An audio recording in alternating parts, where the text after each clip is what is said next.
Hey guys, Ryan here, and today I'm going to bring you a video in the T110E3 on Highway. So, yesterday's replay was on a tank I haven't played in a while in the Super Conqueror, and then in the same play session also with Colonel Zax. Again, if you don't know him, he's Rowan UK on YouTube. And after playing the Super Conqueror, which I haven't played in ages, I thought, no, I'm going to try the T110E3, which I haven't played in ages. And why do I not play the T110E3 too much? Big maps and artillery is the short answer to that. And as you see, they do have an artillery, and I believe it's an auto-loading French one. Now, Foodie brought up a good point in yesterday's video. There is no game audio for yesterday's replay, and also this one, and maybe a couple more. Basically, I don't do it too often, but sometimes I switch on the setting that allows my microphone to record my voice. So when I'm doing live commentary, like the first impressions, or I just want to do a live commentary replay.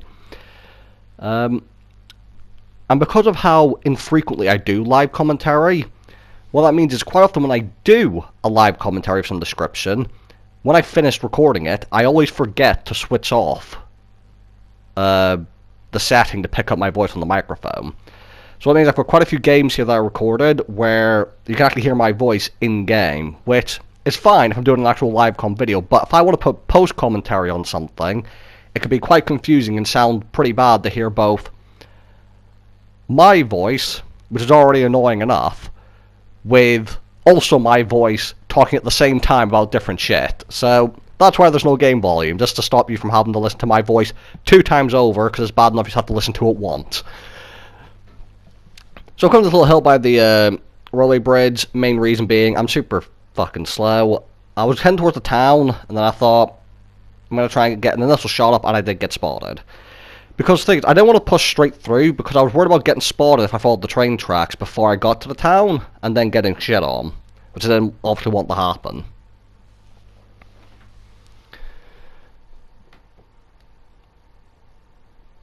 So instead, I'm trying to think about where to go.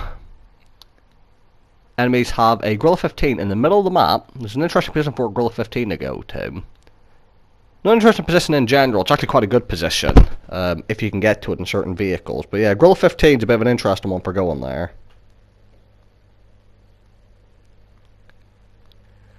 Look at the map. I didn't have any shots. Time to relocate, because where I was, I can't actually snipe across at the AB 1-2-bit. Because to do so, I'm out of radio range, I'd have to move closer, and if I move closer, I'm in a turretless TD in an open field with artillery, and that just means if I got spotted, I wouldn't have anywhere to hide. Fired my first shot of the game, and it is a miss. Now, so I want to add about the E3 is, it was my first Tier 10 TD, I believe. It was also the first tank to get me over 10k combined, many years ago. And I used to really like this tank. 6.0 helped it quite a bit, just in terms of this tank used to always have pretty derpy gun handling for me, and 6.0 obviously helped it in terms of gun handling. The other thing that annoyed me about the E3 is they nerfed the reload on it at one point, and I don't know why they nerfed the reload on it, because the E3 and the E4, throughout the entire line, the E3 line, the turretless TDs, generally speaking, have better guns, whether it be gun handling or reload, or just bigger guns. For example, the Tier 7 turretless TD T25AT can fit a 105mm gun, whereas the Tier 7 turreted TD in the E4 line can only fit a 90mm. But either way, because you don't have a turret, you usually got a better gun. But a few years ago, they nerfed the E3's reload to where now the E4 reloads faster than an E3, despite also being faster mobility-wise than an E3, and having a turret. Of course, the E3 has armor, very good armor at that, mind you, but the E4 is fairly trolly. I've seen it bounce some pretty ridiculous shots, and I bounced off them some pretty ridiculous shots, and just, I feel like that mobility and extra DPM and turret probably will make it better than an E3. As I said, before the E3 used to have a DPM advantage, which is nice, but that's just me waffling on about me being a bit upset that they nerfed my E3. All those years ago, and pretty much I've stopped playing it much since then. Now, I've been fighting these enemies here, but trying to stay on this kind of ridge line here. One, to peek over for shots, and two, so that if he already shoots at me, he's got slightly less chance of hitting me, he might hit the ridge. And so far, artillery has not actually shot at me, which is brilliant.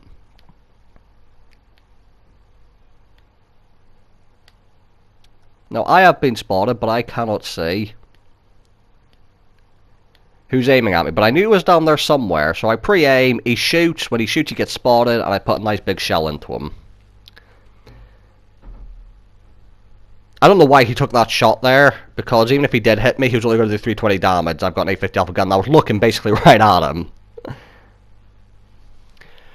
Right, 268 version 5, very important tank to deal with, and now the arty's aiming at me, I know for sure. Now I know there's vehicles to my left, but putting a shot into the 268 version 5, for me, is worth the risk of getting shot in the side by a Camp Hunter 50T or something.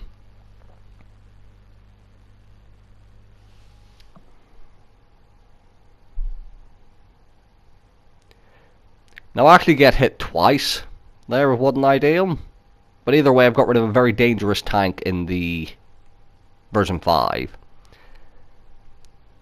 And now moving forwards and backwards, because again artillery had fired a shot at me.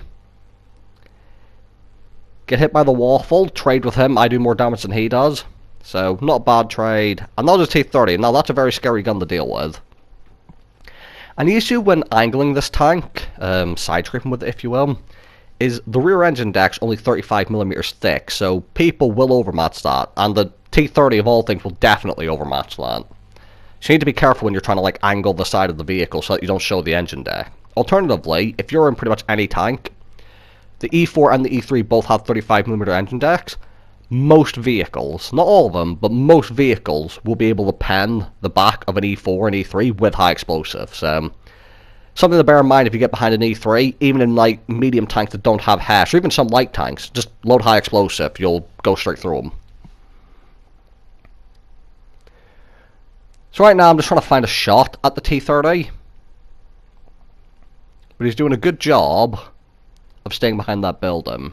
Now I can overmatch the top of his turret if I hit it, but it's quite a tight shot to hit for what is not a very accurate tank. Now there are vehicles behind me, but the T30 is the guy who can one-shot me. So he pokes out, finish him off, and now I've got to turn around.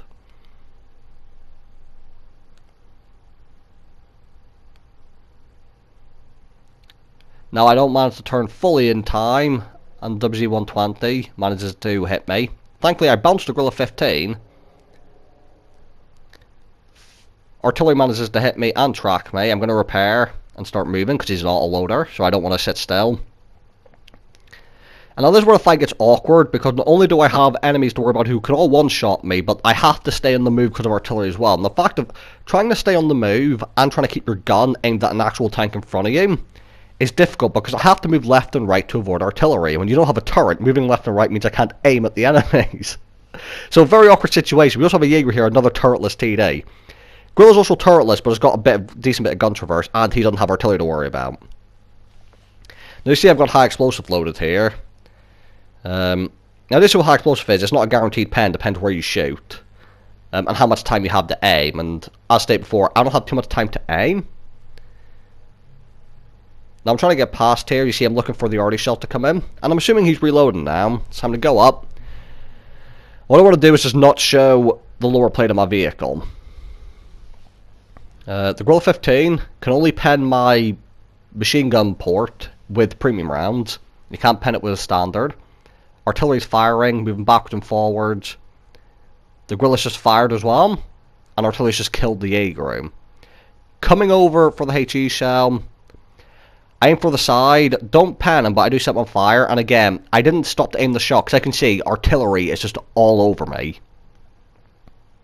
And he gets his final clip off, well, final shot on this clip, tracks me, and unfortunately that's the end of me.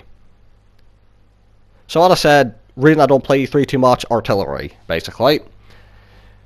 But overall, not a bad game. Now the E3 is the most interesting vehicle to play, but it still can get some pretty nice results going for you.